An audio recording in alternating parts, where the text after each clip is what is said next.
The only person in human existence that sees doors on a car and says, from my perspective, that's the front of the vehicle? You can't even answer the simple question of where doors are located on a car. I'll tell you what my opinion is as an attorney. Because he doesn't want to be wrong about what he said and what he did. The officer kept having to change his vehicle to move away from the defendant as the defendant kept walking next to him.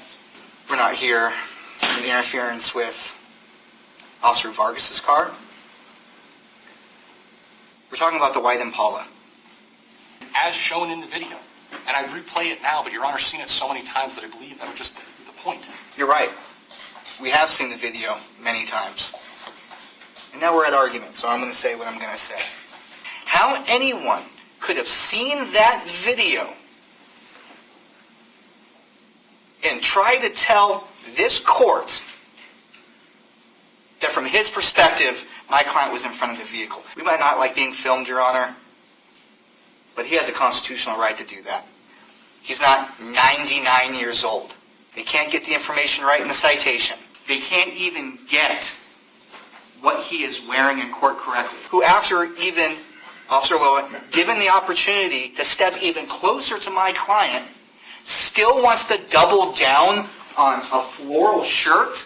He could easily have said, I thought it was the front, but now that I see the video, it was on the side. And the city could have, as they did, got up here still and said that he was impeding the vehicle. And I don't say this lightly, but I cannot trust a word that comes out of that officer's mouth, because he could look at a video and not tell me the difference between the side of a car and the front of a car.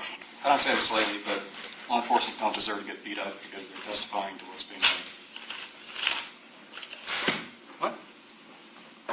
I know that there are arguments, but to say that you can't trust a word coming out of someone's mouth is saying that they've been lying under oath. Mr. Odd, looks like you submitted this on behalf of Las Vegas Corruption Live. So what is Las Vegas Corruption Live?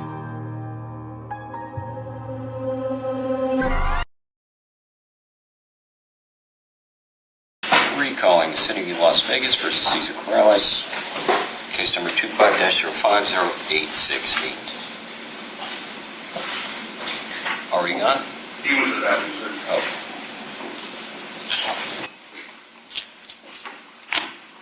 This is City of Las Vegas versus Cesar Corrales, case number 25-050868. All right, we are back. We appreciate everyone's patience. We're ready for argument. City, are you ready to be heard? Yes, Your Honor. Okay.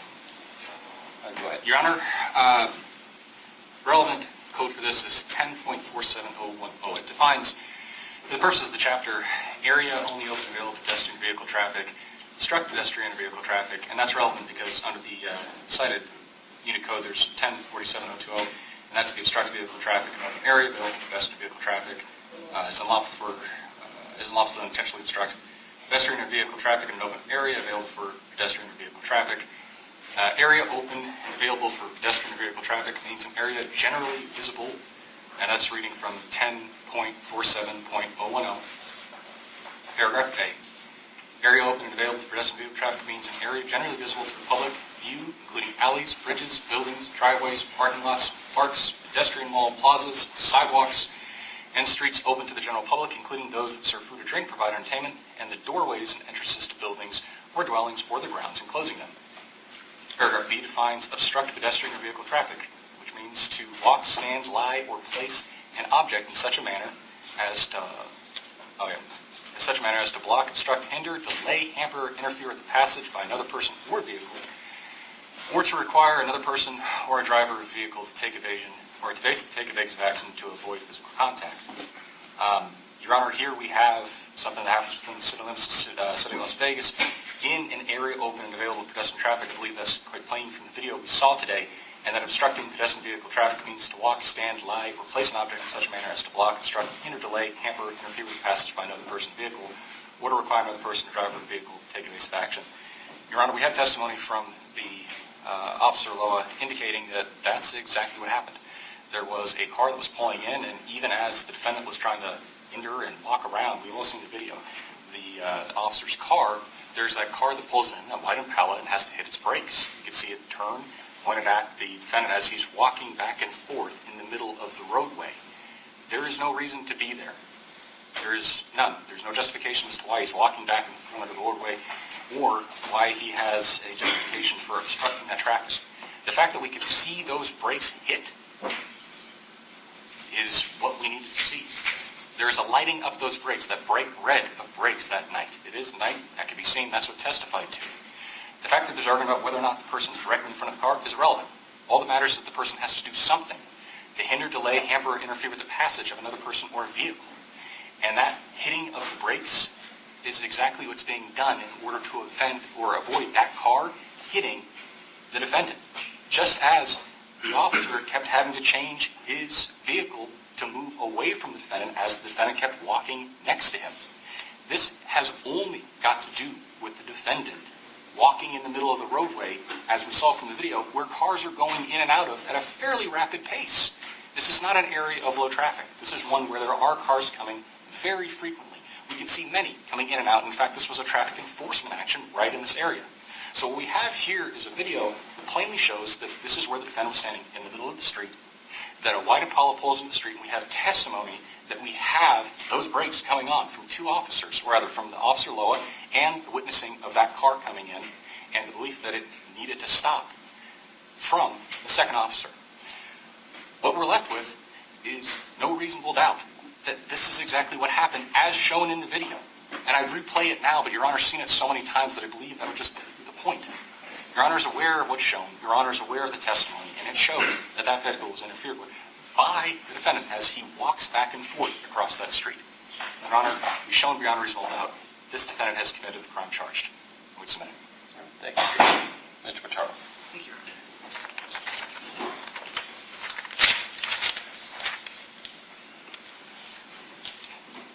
Your Honor, I'd just like to remind the court, we're not here today because of interference with Officer Loa's car. We're not. We're not here for interference with Officer Vargas's car. We're talking about the white Impala. You're right. We have seen the video many times. And now we're at argument, so I'm going to say what I'm going to say. How anyone, after watching that video, it is okay, Your Honor, for a testifying witness to be wrong and to correct themselves. That is okay. How anyone could have seen that video and try to tell this court that from his perspective, my client was in front of the vehicle. Being in front of the vehicle matters. Why? Because then we would have a clear indication that Mr. Coriolis was impeding that vehicle. What we see from the video is Mr. Coriolis walking backwards and the car stops. We don't know the reason why it stops. Okay? I can almost guarantee you that that white Impala wouldn't be the first person to, one, ever stop or slow down when they see a cop, or stop because they want to see what's going on. We do not know why, and there was no testimony. That is why I asked the same question over and over again.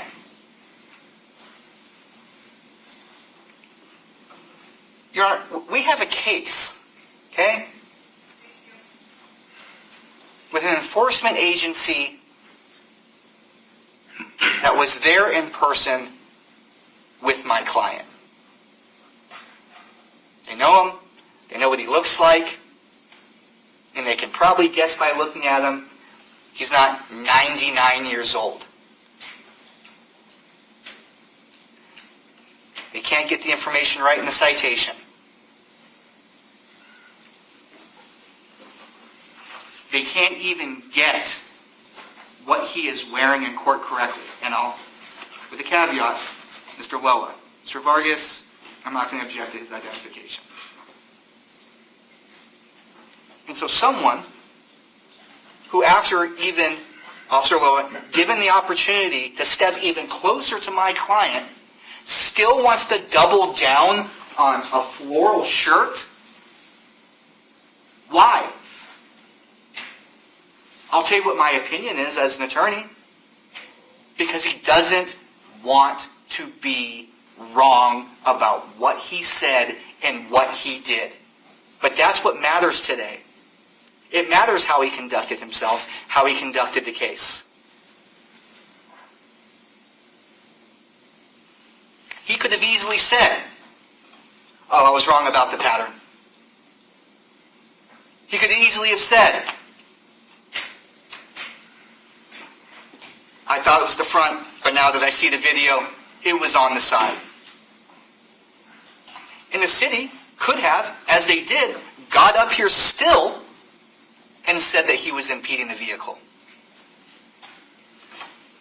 You heard that he didn't stop the Impala to ask why they stopped. He said he couldn't. Couldn't or didn't? Let's look at the complaint or the citation for a second here, Your Honor. Coriolis did willfully. Willfully. I could understand if Mr. Coriolis was facing the Impala. I could understand if he was in front of the Impala, that there was that willfulness. But as far as we know, he didn't even know the vehicle existed, Your Honor. We don't know why that vehicle stopped.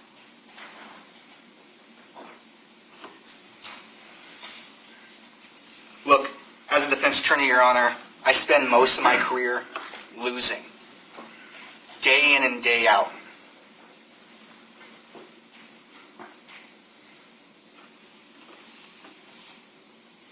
This isn't the case where that should result in a conviction. We should applaud procedure, correct procedure. We should applaud a cop's senses firing on all cylinders and working appropriately. If he can't even tell that this shirt doesn't have a floral pattern, how can I trust that anything he saw that day is true? And I would ask for you not to. You can't even answer the simple question of where doors are located on a car. Your Honor, I understand this is a criminal offense. But you know what? My client, per our Constitution, has a right to film the police. It's codified in our statutes. He was not told to get out of the he was not told to get out of the roadway by Mr. Loa, as far as I remember. I think he actually even admitted to me on cross. If he had a problem with him being in the roadway, probably should have told him to get out of the roadway. But I don't remember Mr. Loa or Officer Loa telling him that.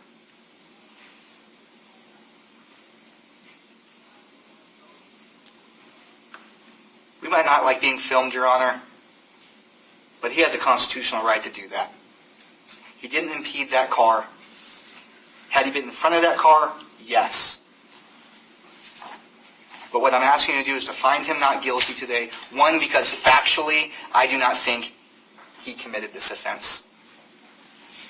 And on top of that, I'm sorry, and I don't say this lightly, but I cannot trust a word that comes out of that officer's mouth, because he could look at a video and not tell me the difference between the side of a car and the front of a car. And all he wanted to repeat was, from my perspective. The only person in human existence that sees doors on a car and says, from my perspective, that's the front of the vehicle?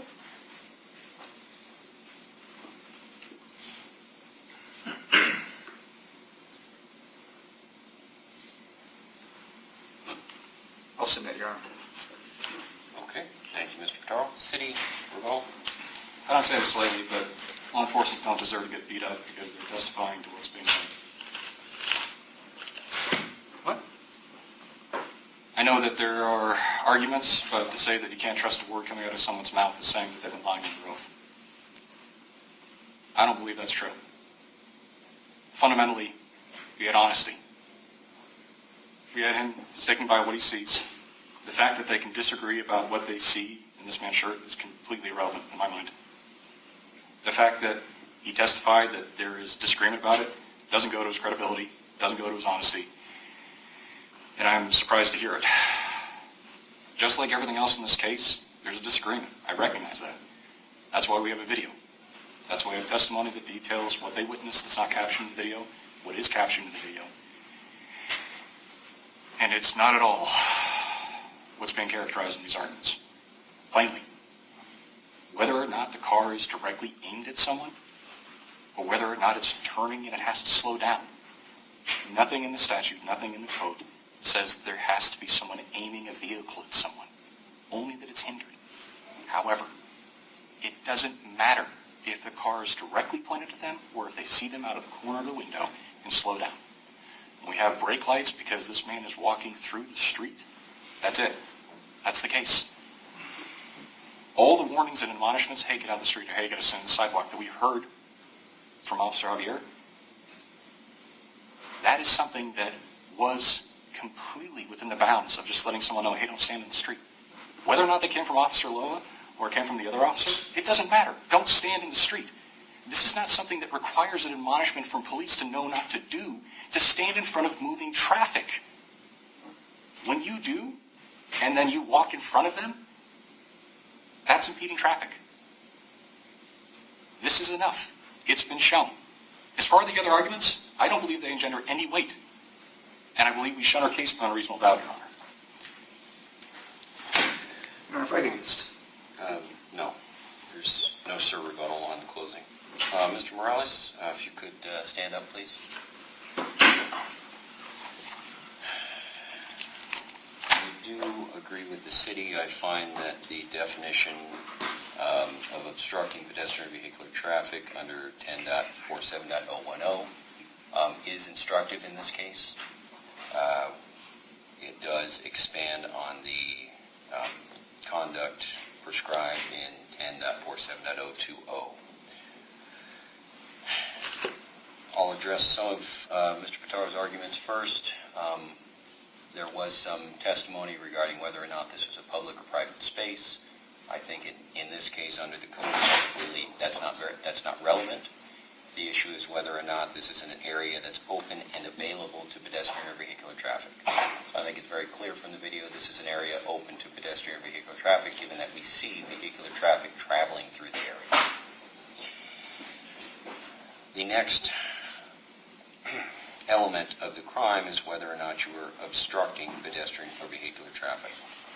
Well, in this case, Mr. Pataro's point is correct in that you are not being charged directly with obstructing Officer Loa's path of travel. The two-wit portion of the citation indicates that you were obstructing a white Chevy Impala. I will tell you frankly, if it had indicated you were obstructing Officer Loa's path of travel, that would be the end of the analysis. It's very clear from the video that you are obstructing Officer Loa's path of travel and did commit that crime. However, you are not being charged with violating the ordinance under that specific set of fact patterns. You are charged with violating the ordinance for obstructing the travel of a white Chevy Impala. So the question then becomes, did your conduct meet the obstructing of pedestrian or vehicular traffic? In this case, as the city pointed out, it means to walk, stand, lie, or place an object in such a manner as to block, obstruct, hinder, delay, hamper, or interfere. In this case, we've heard testimony from Officer Loa, and I tend not to impose a lot of commentary in my rulings, but because of the arguments that were made, I do feel it important to make clear I did find Officer Loa's testimony to be particularly credible. I thought Officer Loa testified regarding his observations, and he was forthcoming about the things he didn't recall. I disagree with Mr. Pitaro's interpretation of the phrase "from my perspective." I believe that was Officer Loa indicating, yes, he could be wrong. However, that was his observation. So I did find Officer Loa's testimony to be particularly credible. Officer Loa then testified as to what he observed, but that was buttressed by the evidence that we saw in the video. I agree with the city's interpretation of the video evidence. We do see brake lights illuminated. That's consistent with the testimony of both the officers. So your conduct by being in that area did hinder or delay that vehicle. The delay being, however, slight. I disagree with Officer Loa's characterization of the vehicle coming to a complete stop. It doesn't appear to do so in the video. However, its path of travel was delayed because you were in the road. So the only other factor for me to consider is whether or not you were intentionally obstructing traffic. In this case, the circumstantial evidence supports my finding that you were. There was testimony from Officer Loa that you indicated the pedestrian always has right of way. So you were, by Officer Loa's testimony, you were purposely in that public space, regardless of what the traffic was, regardless of whether there are any other vehicles or pedestrians trying to travel through that area.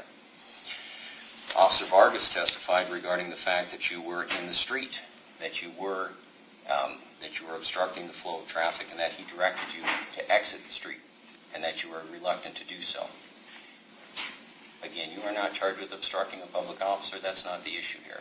The issue here is me making a determination of what your intention was by being in that space.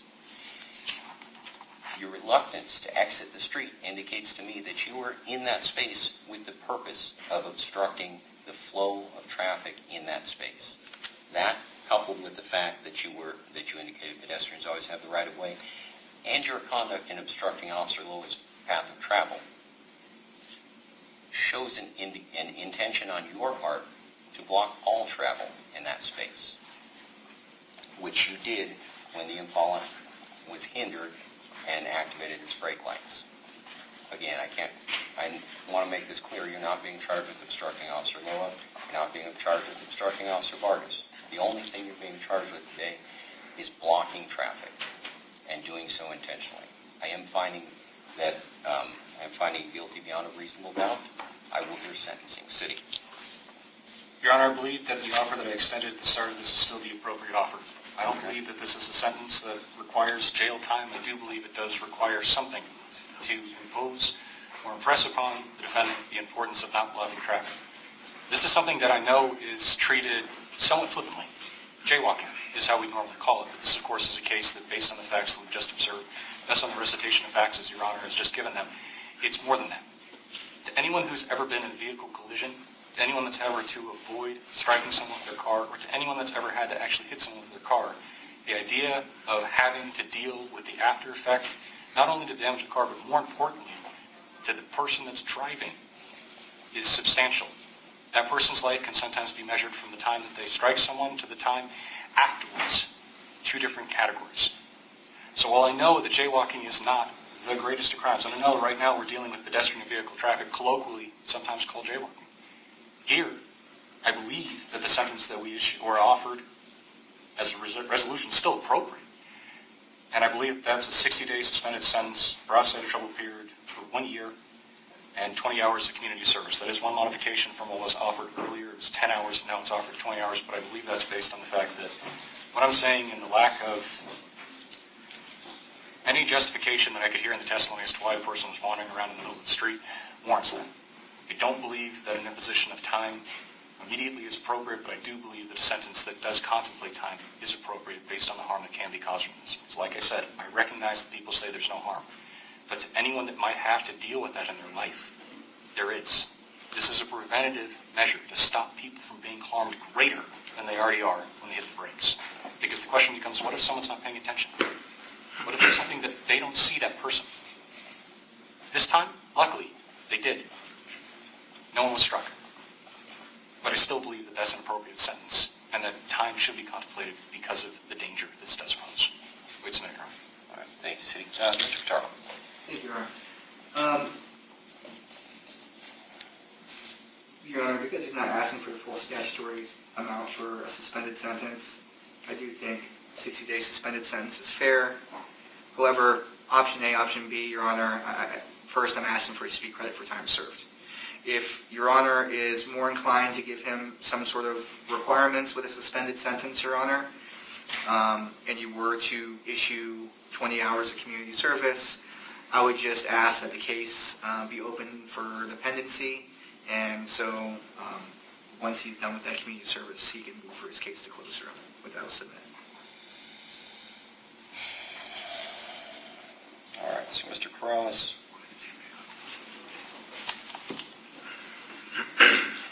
Based on the evidence that was presented to me, this is beyond just a simple, as the city characterizes, as jaywalking ticket. The conduct that I observed in the video was a repeated pattern of behavior of obstructing the officer. And when I say obstructing, I don't mean obstructing him in the course of his duties. I mean impairing his ability to travel. I do feel 60 days is appropriate as a suspended sentence. I'm not going to impose jail time. I agree with both the attorneys. I don't think jail time is an appropriate sanction in this case. But I do feel like a suspended sentence will be instructive to prevent this type of behavior in the future. I am going to order that you stay out of trouble for a period of 1 year.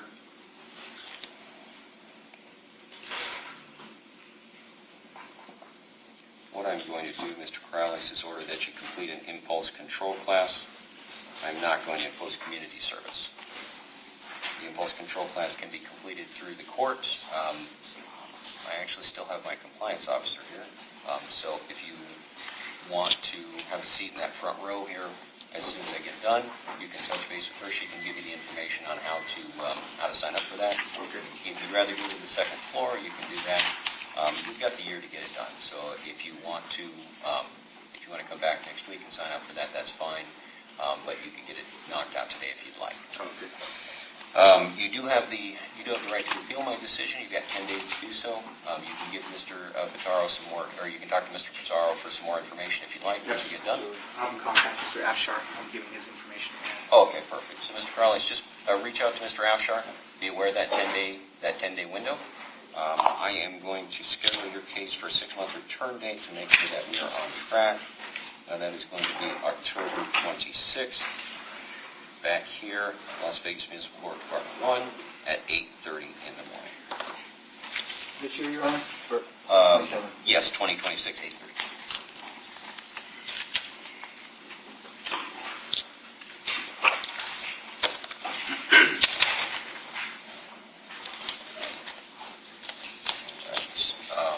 We will be in recess.